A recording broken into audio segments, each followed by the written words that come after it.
This here is the advent calendar that I made for this year. Last year I used some chocolate box calendars. One of my children, he wanted to eat every one immediately, so we had to hide them. And then we forgot to do it half the time because I didn't see the calendar, so I didn't remember to do it. So I chose to put this advent calendar right next to the TV in the family room. We will see it every day, and we shouldn't forget a day because it's here, it's ready to go. I've got it filled. I've got activities planned for each evening. All the different components for the activities are here in this bucket, so I won't have to run around the house and try to find things. So I want to show you how I plan on using this calendar, and hopefully it'll give you some ideas for your own advent calendar. The first component to this calendar is an old window frame. My brother installs windows, so he got this for me. Took it out, put a new one in instead of throwing it in the trash.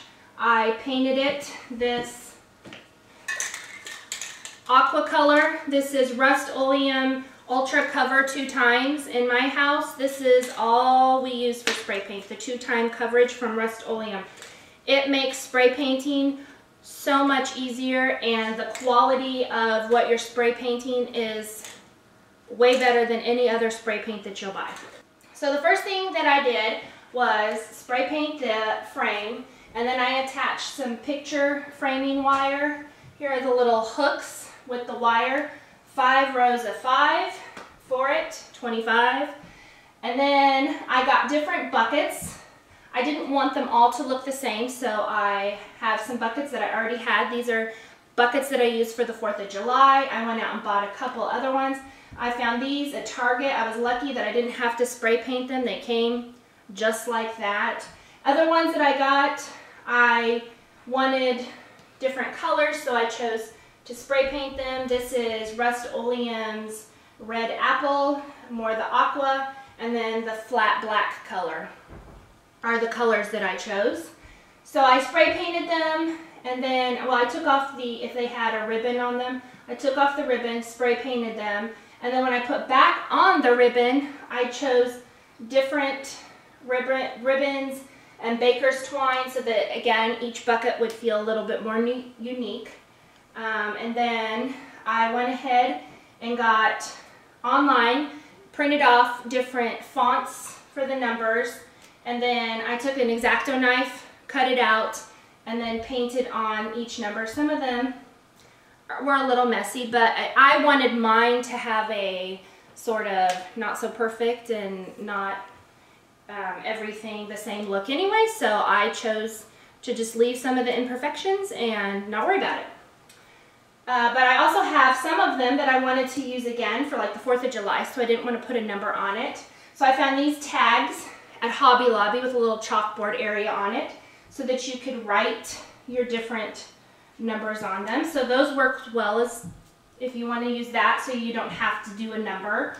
You could do like an all black and use chalk on all of them. That would make it a lot easier. But anyway, there's a lot of different ways that you could kind of use this general idea for your advent calendar, but make it personal to you. You could get little bags or burlap bags, or sew your own bag with whatever fabric and color theme that you wanted to do.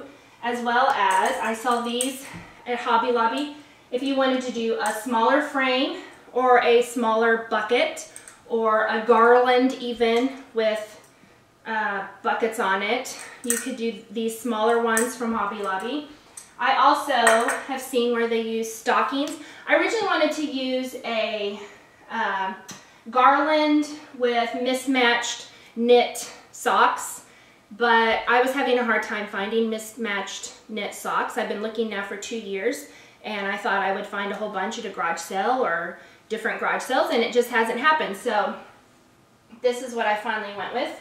As far as filling the buckets, I went with, it's called The True Story of Christmas. I was in a mom's group, and I was introduced to this idea several years ago by another mom. And she didn't come up with the idea, she got it online. So if you look online for The True Meaning of Christmas, or The True Story actually, The True Story of Christmas, and you put in Advent, you'll find many different people's versions of it.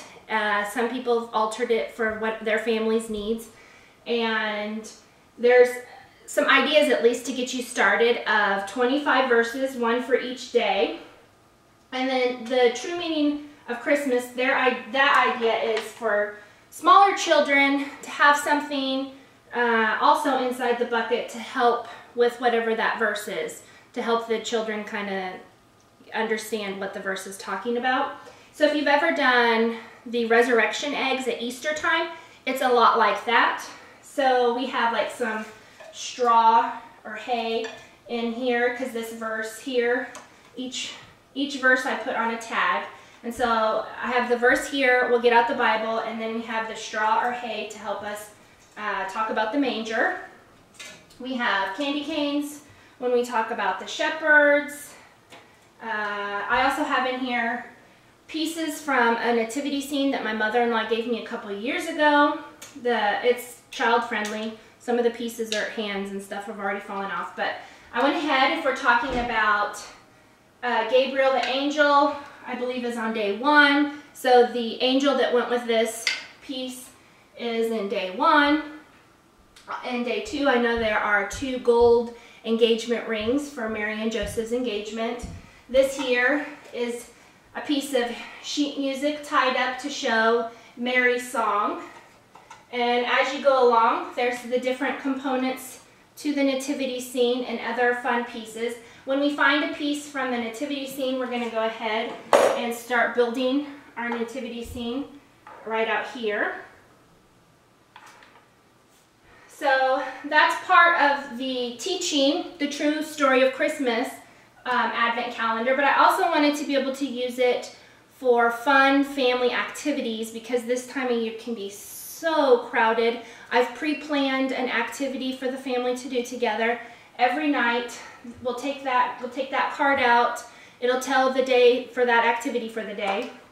And then I put all the activities and the pieces and components that I'm going to need for the different activities in this bucket so that it's all organized, ready to go. Because if it's not organized, ready to go, sometimes it doesn't happen in this house. So I have some pajamas. Number 1 will be brand new pajamas or a brand new flannel pillowcase. So I have those in here. I have different thermoses. These are from the dollar store. I just decorated them with permanent marker. And then on this night, we will have hot chocolate and powdered donuts. That is a fun tradition that I also learned from somebody in the moms group, that the minute I heard it, I decided that had to be my family tradition. But hot chocolate and powdered donuts as we go look at Christmas lights. And then I have different movies in here for movie nights. I have different books that we will be able to read together as a family. Some of them are a little bit more serious. Some of them are kind of silly and fun. So a lot of different activities that we can do as a family that we will have memories of for years and years. So I hope this gives you ideas of how you can use your Advent calendar, and I hope you create one, because they are very meaningful and they are a lot of fun, and they do create memories that I know my children will have for years and years.